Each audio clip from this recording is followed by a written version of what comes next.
Hello friends, आज हम करेंगे एक ऐसा क्वेश्चन कॉस्ट शीट चैप्टर का जिस क्वेश्चन के अंदर कॉस्ट शीट चैप्टर पूरा रिवाइज हो जाता है। यानी कि सारे के सारे कॉन्सेप्ट आपके रिवाइज हो जाएंगे कॉस्ट शीट चैप्टर के इसी एक क्वेश्चन के अंदर। और ये क्वेश्चन अपने आप में बहुत ही बढ़िया क्वेश्चन है। कॉस्ट शीट के चैप्टर को रिवाइज करना हो तो इस क्वेश्चन को आप रिवाइज कर लो। कॉस्ट शीट के सारे कॉन्सेप्ट पूरा फॉर्मेट आपको रिवाइज हो जाएगा। अच्छा, कॉस्ट शीट के इस क्वेश्चन को करने से पहले हम कॉस्ट शीट के फॉर्मेट को रिकॉल कर लेते हैं एक बार। तो कॉस्ट शीट का जो फॉर्मेट था उसकी बात करते हैं मोटा मोटा। सबसे पहले क्या आता है? Direct material cost, opening stock closing stock दोनों को कंसीडर करते हुए opening stock of raw material plus purchase of raw material minus closing stock of raw material, net क्या आ गया आपका? इस साल में कितनी डायरेक्ट मटेरियल कॉस्ट इनकर हुई। इसमें क्या ऐड करते हैं हम? Direct labour cost. फिर इसमें क्या ऐड करते हैं? Direct expenses. डायरेक्ट एक्सपेंस मतलब वो खर्चे जो डायरेक्ट मटेरियल और डायरेक्ट लेबर दोनों ही नहीं है, वो क्या बन गया? Direct expenses. इन तीनों को ऐड करते हैं, क्या निकल आता है? Direct cost. इसको प्राइम कॉस्ट भी कहते हैं। डायरेक्ट कॉस्ट कहो प्राइम कॉस्ट कहो एक ही बात है। अच्छा जी, इसके बाद क्या ऐड करते हैं? Factory overhead. इसी में क्या ऐड करते हैं? Opening stock of WIP। क्या करते हैं? Minus closing stock of WIP। और फिर क्या आता है? Factory cost. फैक्ट्री ओवरहेड को हमने ऐड कर दिया, ओपनिंग को हमने ऐड कर दिया और क्लोजिंग को हमने माइनस कर दिया। अच्छा, कॉस्ट शीट में एक बात बहुत बढ़िया है कि ओपनिंग स्टॉक हो चाहे रॉ मटेरियल का, चाहे फिनिश गुड्स का और चाहे WIP का, ये ऐड होगा। और क्लोजिंग स्टॉक चाहे मटेरियल का हो, चाहे फिनिश गुड्स का हो और चाहे WIP का हो, ये माइनस होगा। तो ये आ गई आपकी फैक्ट्री कॉस्ट। इस फैक्ट्री कॉस्ट में फिर ऐड करते हैं quality control cost. Quality control cost. यहीं पर ऐड करते हैं रिसर्च एंड डेवलपमेंट कॉस्ट।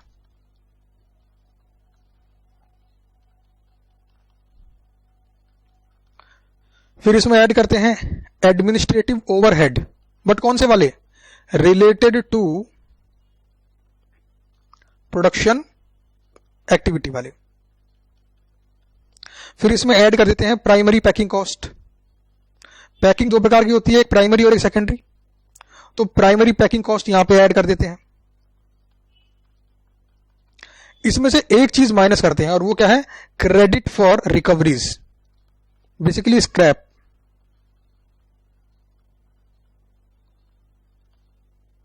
इसको यहां पर हम माइनस कर देते हैं। तो जो फिगर आती है उसको बोलते हैं कॉस्ट ऑफ प्रोडक्शन। इसके लिए फिनिश गुड्स प्रोड्यूस्ड के लिए, यानी कि जो यूनिट्स फिनिश गुड्स की एंटिटी ने प्रोड्यूस की है उनको प्रोड्यूस करने में कितना खर्चा आया, ये आ गया कॉस्ट ऑफ प्रोडक्शन। अब इसमें ऐड करते हैं opening stock of finish goods.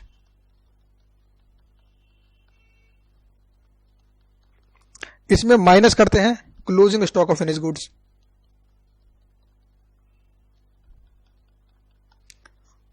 इसके बाद जो फिगर आती है उसको बोलते हैं cost of goods sold, short में लिख दिया मैंने, और ये होता है फॉर फिनिश गुड्स सोल्ड। तो ध्यान देना, ओपनिंग हर जगह ऐड हो रहा है, क्लोजिंग हर जगह माइनस हो रहा है। इसमें फिर ऐड करते हैं सेलिंग एंड डिस्ट्रीब्यूशन ओवरहेड और इसमें ऐड करते हैं जनरल एडमिन ओवरहेड। और फिर जो फिगर आती है उसको बोलते हैं टोटल कॉस्ट। टोटल कॉस्ट या इसे टोटल कॉस्ट ऑफ सेल्स भी कह सकते हैं। तो यह है कॉस्ट शीट का फॉर्मेट। तो ये कॉस्ट शीट का फॉर्मेट, ये चैप्टर क्या है? One format based chapter. यानी कि एग्जाम के अंदर कॉस्ट शीट का क्वेश्चन आता है, सबसे पहले मन ही मन के अंदर कॉस्ट शीट के फॉर्मेट को याद करिए, रिकॉल करिए। उसके बाद क्वेश्चन पढ़िए कॉस्ट शीट का, और जो इंफॉर्मेशन जहां पर फिट होनी है वहां पर फिट करते जाइए, सबको टोटल कर लीजिए, आखिरी में आपकी टोटल कॉस्ट ऑफ सेल्स निकल कर आ जाएगी। तो ये जो क्वेश्चन आपको स्क्रीन पर दिख रहा है, ये क्वेश्चन बहुत ही बेहतरीन क्वेश्चन है और ये एक ऐसा क्वेश्चन है जिसके अंदर कॉस्ट शीट के सभी कॉन्सेप्ट आपके रिवाइज हो जाते हैं एक ही बार के अंदर। कॉम्प्रिहेंसिव क्वेश्चन है। तो यानी कॉस्ट शीट के चैप्टर को जब भी रिवाइज करना हो, और समय की पाबंदी हो, समय कम हो, तो ये एक क्वेश्चन अगर आप देख लेते हैं तो आपको सारी बातें समझ में आ जाएंगी। इस क्वेश्चन के अंदर आपको मल्टीपल टाइप के खर्चे दिए हुए हैं। इन खर्चों को उनके हेड में डालना है और टोटल कर देना है। सबसे पहला और मेन काम इस चैप्टर का जो है वो है कि खर्चों को आइडेंटिफाई करना कि ये किस हेड के अंदर आएंगे। हेड मतलब जो यहां पर हमने कॉस्ट शीट में लिखे सारे head, direct material cost, direct labour cost, direct expenses, factory overhead, administrative overhead related to production, general admin overhead, selling and distribution overhead, primary packing cost, है ना। तो ये सारे हेड में आइडेंटिफाई करना कि कौन सा खर्चा किस हेड के अंदर आने वाला है। इस क्वेश्चन के पहले पढ़ लेते हैं रिक्वायरमेंट। क्वेश्चन की रिक्वायरमेंट है कि from the above data you are required to prepare statement of cost for Arnav Ispat Udyog limited for the year ended 31 March 2008 showing prime cost, factory cost, cost of production, cost of goods sold and cost of sales। कुल मिलाकर अभी जब हमने cost sheet के format को याद किया तो ये सारे शब्द वहां पर आए थे। प्राइम कॉस्ट भी आया था, फैक्ट्री कॉस्ट भी आया था, कॉस्ट ऑफ प्रोडक्शन भी आया था, कॉस्ट ऑफ गुड्स सोल्ड भी आया था, कॉस्ट ऑफ सेल्स भी आया था। तो आपको अलग अलग हेड में कितना कितना खर्चा इस हेड के अंदर आने वाला आपको बताना है। अब पढ़ते हैं क्वेश्चन को। हमें कॉस्ट ऑफ सेल्स तक पहुंचना है, मतलब पूरी कॉस्ट शीट हमको बनानी ही पड़ेगी। इस क्वेश्चन को सॉल्व करने के दो तरीके हैं, दो फॉर्मेट हैं, जिसके बारे में अभी बात करूंगा। सबसे पहले हम हर खर्चे को पढ़ेंगे और लिखते हुए चलेंगे साइड में कि यह खर्चा किस हेड के अंदर आता है, और आप चीजों को समझते हुए चलेंगे।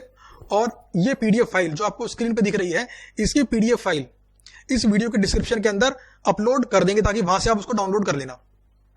सबसे पहला खर्चा है आपका रॉ मटेरियल परचेज्ड। बताओ जरा कहां पर आएगा ये आएगा आपका डायरेक्ट मटेरियल कॉस्ट के हेड में।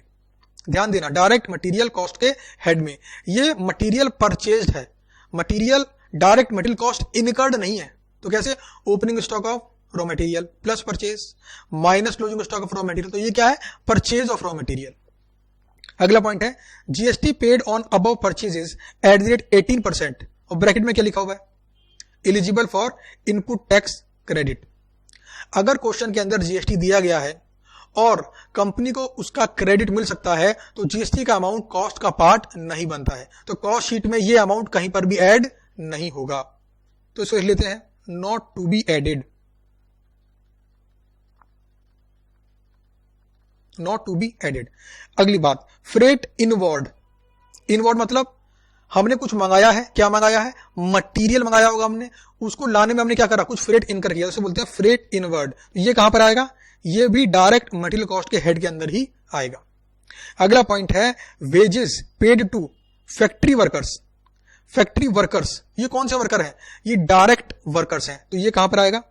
डायरेक्ट लेबर कॉस्ट के हेड में ये आएगा। अगला है contribution made toward employees PF and ESIS. तो एम्प्लॉइज को कोई भी पेमेंट करो, अगर एम्प्लॉइज डायरेक्टली प्रोडक्शन में इन्वॉल्व हैं तो उनको पेमेंट किसी भी नाम से करो, वो सब कहां पे आती है? डायरेक्ट लेबर कॉस्ट के हेड के अंदर। इसके बाद अगला है production bonus paid to factory worker, तो ये भी कहां पर आएगा? डायरेक्ट लेबर कॉस्ट के अंदर। तो कुल मिलाकर बात क्या है? अगर वर्कर्स फैक्ट्री में प्रोडक्शन में डायरेक्टली इन्वॉल्व है, उसको दी जाने वाली पेमेंट चाहे कुछ भी नाम हो, वो कहां पे आती है? डायरेक्ट लेबर कॉस्ट हेड के अंदर। यानी कि मुझे अगर डायरेक्ट लेबर कॉस्ट निकालना हो तो डायरेक्ट लेबर कॉस्ट के हेड में आने वाले सारे खर्चों को बस जोड़ देना होगा। आगे बढ़ते हैं। Royalty paid for production. ध्यान देना, वर्ड है रॉयल्टी। रॉयल्टी क्या होती है आपकी? Direct expense. फिर है amount paid for power and fuel, ये भी कहां पर आएगा? डायरेक्ट एक्सपेंस में आएगा। क्यों? ना तो ये मटेरियल है और ना ही ये लेबर कॉस्ट है, तो क्या बचा? Direct expense. Amount paid for purchase of moulds and patterns life is equivalent to 2 year production. यानी कि जो ये खर्चा किया है 8,96,000 का, ये खर्चा 2 साल में, इस खर्चे का बेनिफिट हमें 2 साल में मिलने वाला है। तो इस साल कितना खर्चा चार्ज करेंगे? इसका हाफ। तो 8,96,000 का हाफ कितना होगा? 4 लाख ये होगा आपका 4,48,000। तो 4,48,000 आपका 1 साल का खर्चा होगा और ये कॉस्ट शीट बना रहे हैं हम 1 साल के लिए। तो ये amount paid for purchase of moulds and patterns, ये कहां पर आएगा? ये भी आपका डायरेक्ट एक्सपेंस में आएगा। ये भी एक प्रकार की क्या मान लीजिए? रॉयल्टी, क्योंकि आपने किसी से कोई पैटर्न लिया है, कोई खांचा लिया है, उसके बदले आपको पेमेंट करनी पड़ रही है। अगला है job charges paid to job worker, ये भी कहां पर आएगा? Direct expense. आगे बढ़ते हैं, स्टोर्स एंड स्पेयर्स कंज्यूम्ड, तो स्पेयर पार्ट्स ये कहां पर आएगा? Spares factory overhead. Stores and spares consumed ये कहां पर आएगा? फैक्ट्री ओवरहेड के अंदर। इसको मटेरियल से कंफ्यूज मत करना, ये रॉ मटेरियल वो वाला नहीं है जो स्टोर के अंदर बेकार हुआ है। डेप्रिसिएशन ऑन फैक्ट्री बिल्डिंग, देखो वर्ड फैक्ट्री लगा हुआ है, ये कहां पर आएगा? फैक्ट्री ओवरहेड के अंदर। उसके बाद depreciation on office building, office मतलब एडमिनिस्ट्रेटिव ओवरहेड। अच्छा ये कौन सा वाला है? ये जनरल है या रिलेटेड टू प्रोडक्शन है? तो ये आपका जनरल वाला है, क्योंकि क्वेश्चन के अंदर कुछ दिया गया नहीं तो क्या मानेंगे? General administrative overhead. इसके बाद है प्लांट एंड मशीनरी, इसके ऊपर डेप्रिसिएशन। तो प्लांट एंड मशीनरी कहां यूज होती है? फैक्ट्री में, ये क्या है? Factory overhead. अगला है depreciation on delivery vehicles, delivery का इस्तेमाल किसमें होता है? सामान को डिस्ट्रीब्यूट करने के अंदर, ये कहां पर आएगा? डिस्ट्रीब्यूशन ओवरहेड के अंदर, डिस्ट्रीब्यूशन ओवरहेड के अंदर। सेलिंग एंड डिस्ट्रीब्यूशन ओवरहेड, तो डिस्ट्रीब्यूशन ओवरहेड। उसके बाद है सैलरी पेड टू सुपरवाइजर्स, ये आएगा आपका फैक्ट्री ओवरहेड के अंदर। इसमें ऐसा माना है कि सुपरवाइजर फैक्ट्री वाले सुपरवाइजर हैं जो फैक्ट्री में हो रहे प्रोडक्शन को सुपरवाइज करते हैं कि प्रोडक्शन कैसे चल रहा है, कोई दिक्कत तो नहीं आ रही, तो ये आएगा फैक्ट्री ओवरहेड के अंदर। Repairs and maintenance paid for plant and machinery कहां पर आएगा? Factory overhead. उसके बाद सेल्स ऑफिस बिल्डिंग, ध्यान दो जरा, सेल्स ऑफिस बिल्डिंग, अगर ऑफिस बिल्डिंग लिखा होता तो एडमिनिस्ट्रेटिव ओवरहेड जनरल कैटेगरी, लेकिन यहां पे क्या लिखा है? सेल्स ऑफिस, तो यह आएगा आपका सेलिंग ओवरहेड के अंदर। इसके बाद है repairs and maintenance paid for vehicles used by directors, director क्या करते हैं? एडमिनिस्ट्रेशन, तो ये कहां पर आएगा? Administrative overhead. कौन से वाला? जनरल, रिलेटेड टू प्रोडक्शन नहीं है, ये कहां के डायरेक्टर्स हैं? ऑफिस के। आगे बढ़ते हैं, insurance premium paid for plant and machinery कहां पर आएगा? Factory overhead. फिर अगला है insurance premium paid for factory building, नाम से आ गया फैक्ट्री, फैक्ट्री ओवरहेड। इसके बाद है insurance premium paid for stock of raw material and WIP, ये कहां पर आएगा? Stock of raw material and WIP. इसको सॉल्यूशन के अंदर आईसीआई ने फैक्ट्री ओवरहेड में ले रखा है। हालांकि आप इसमें यह भी मान सकते थे कि जो रॉ मटेरियल आपका गोडाउन में रखा है, स्टोर रूम में रखा है, जो आपने सप्लायर से परचेज किया है, उसका ही खर्चा है, तो फिर इस केस में कहां पर आता है? डायरेक्ट मटेरियल कॉस्ट के अंदर। बट आईसीआई ने इसको क्या माना है? फैक्ट्री ओवरहेड, यानी कि डब्ल्यूआईपी से रिलेटेड खर्चा मान के इसको फैक्ट्री में डाल दिया है। डब्ल्यूआईपी कहां पर होता है? फैक्ट्री के अंदर होता है, वर्क इन प्रोग्रेस, है ना। अगला है expenses paid for quality control check initiative. अच्छा, तो नाम ही आ गया, तो ये क्या है? Quality control cost, quality control cost. फिर अगला है salary paid to quality control staff, तो ये भी क्या है? क्वालिटी कंट्रोल कॉस्ट, यहां तो नाम से पता चल रहा है क्वालिटी कंट्रोल कॉस्ट। अगला है research and development cost paid for improvement in production process, तो ये बेसिकली क्या है? R&D कॉस्ट, कोई डाउट ही नहीं इसके अंदर तो। फिर इसके बाद है expenses paid for pollution control and engineering and maintenance, तो ध्यान देना, पॉल्यूशन कंट्रोल, इंजीनियरिंग, मेंटेनेंस, ये कहां पर होगा? फैक्ट्री में, तो कहां पर आएगा? ये फैक्ट्री ओवरहेड। फिर इसके बाद है expenses paid for administration of factory work, ये ध्यान देना जरा, एडमिनिस्ट्रेशन ऑफ फैक्ट्री वर्क। तो देखो ये बात तो क्लियर है कि ये क्या है? Administrative overhead. लेकिन क्वेश्चन ने खुद से क्या बोल दिया? कहां पर होता है? ये फैक्ट्री में होता है। फैक्ट्री में क्या होता है? प्रोडक्शन। तो ये क्या है? Administrative overhead related to production. मैंने पी लिख दिया, पी मतलब रिलेटेड टू प्रोडक्शन। आगे है salary paid to functional managers. सबसे पहला है प्रोडक्शन कंट्रोल, तो ये भी क्या हो गई? सैलरी पे करी मैनेजर को, एडमिनिस्ट्रेशन वाला काम हो गया, ये एडमिनिस्ट्रेटिव ओवरहेड। लेकिन हो कहां पर रहा है? प्रोडक्शन के लिए हो रहा है, तो ये क्या है? आपका administrative overhead related to production. समझ में आती है बात? Managers, administration, in production control, तो रिलेटेड टू प्रोडक्शन। फिर इसके बाद है salary paid to functional managers, finance and accounts. फिर से क्या है ये? एडमिनिस्ट्रेटिव ओवरहेड, बट ये कौन से वाला हो गया? जनरल। फिर है salary paid to functional manager, sales and marketing, तो ये कहां पर आएगा? ये आएगा आपका सेलिंग ओवरहेड के अंदर, सेलिंग ओवरहेड के अंदर, क्योंकि सेल्स एंड मार्केटिंग के लिए उनको पेमेंट करी है, तो सेलिंग ओवरहेड। फिर उसके बाद है salary paid to general manager, तो ये आएगा आपका एडमिनिस्ट्रेटिव ओवरहेड जनरल। फिर इसके बाद है packing cost paid for primary packing, तो ये तो नाम से आ गया, ये क्या है आपका? प्राइमरी पैकिंग कॉस्ट, नाम से आ गया primary packing cost.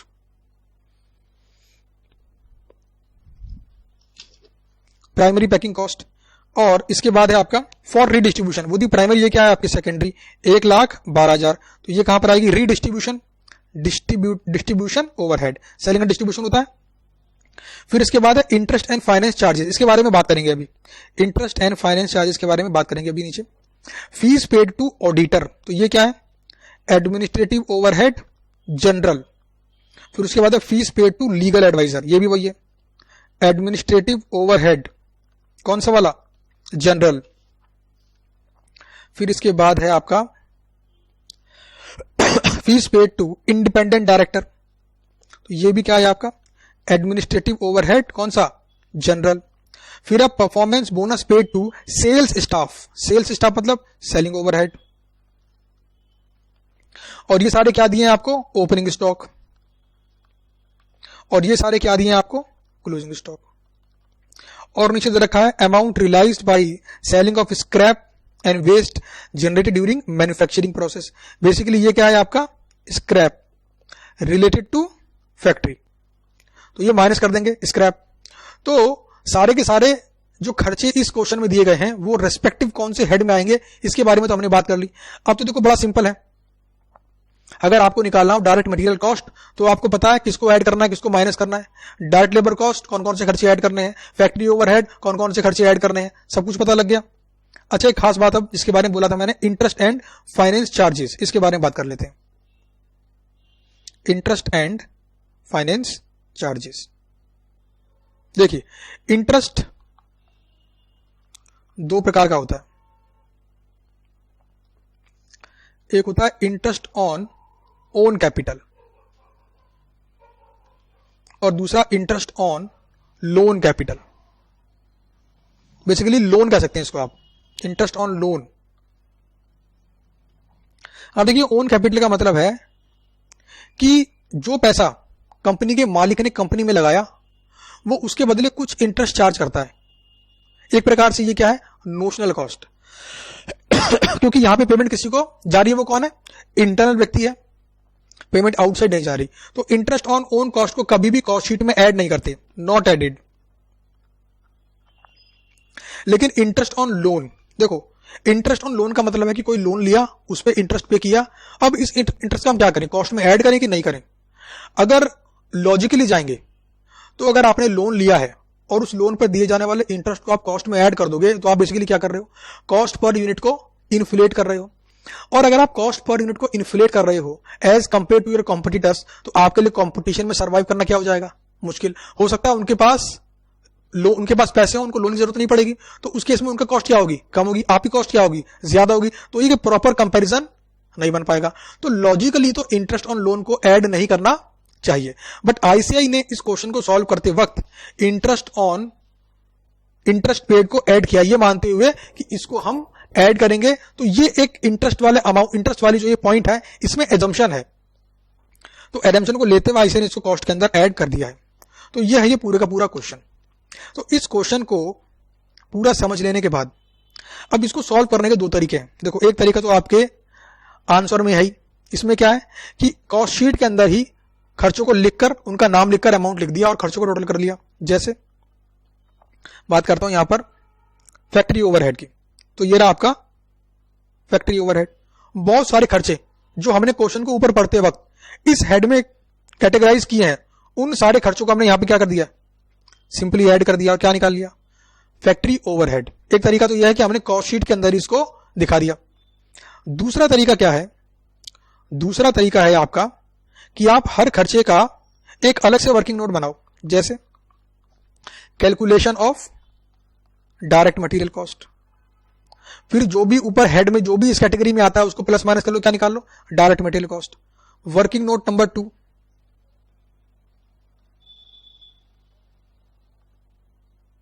Working note number 2, calculation of direct labour cost. Working note number 3, calculation of factory overhead. तो समझ गए, ऐसे करके आप अलग अलग वर्किंग नोट बनाकर अलग अलग हेड में आने वाला अमाउंट निकाल लो, और उसके बाद ये जो कॉस्ट शीट का फॉर्मेट है इसके अंदर उस अमाउंट को फिट करते जाओ बस, और क्या निकाल लोगे आप, कॉस्ट शीट बना लोगे, टोटल कॉस्ट ऑफ सेल्स निकाल लोगे। तो इसको सॉल्व करने के दोनों तरीके हैं, जो भी आपको आसान लगे, जो भी आपको सिंपल लगे, उस तरीके से इस क्वेश्चन को कर सकते हैं। तो इस क्वेश्चन को पूरा डिटेल में आप समझ गए होंगे, और ये जो पीडीएफ फाइल है आपको लिंक में मिल जाएगी, तो आपको नोट करने की रिक्वायरमेंट नहीं रहेगी। तो ये क्वेश्चन बहुत ही बेहतरीन क्वेश्चन है, और ये एक ऐसा क्वेश्चन है जिसको अगर आप रिवाइज कर लें तो आप कॉस्ट शीट के सभी कॉन्सेप्ट को रिवाइज कर लेते हैं। और वैसे भी कॉस्ट शीट आपका वन फॉर्मेट बेस्ड चैप्टर है, यानी सिर्फ एक फॉर्मेट को ध्यान रखो, एग्जाम में क्वेश्चन आए फॉर्मेट को रिकॉल करो, क्वेश्चन को पढ़ो, क्वेश्चन की इंफॉर्मेशन को फॉर्मेट में डाल दो, आंसर आपके सामने आ जाएगा। एग्जाम के अंदर अगर इतना बड़ा क्वेश्चन आया कॉस्ट शीट का तो 12 से 15 नंबर का कम से कम आएगा। उम्मीद करता हूं आपको ये वीडियो अच्छी लगी होगी। वीडियो अच्छी लगी है तो नीचे कमेंट करिए, इस वीडियो को लाइक करिए, और अपने उन दोस्तों के संग भी शेयर करिए जो सेल्फ स्टडी करते हैं। Thank you.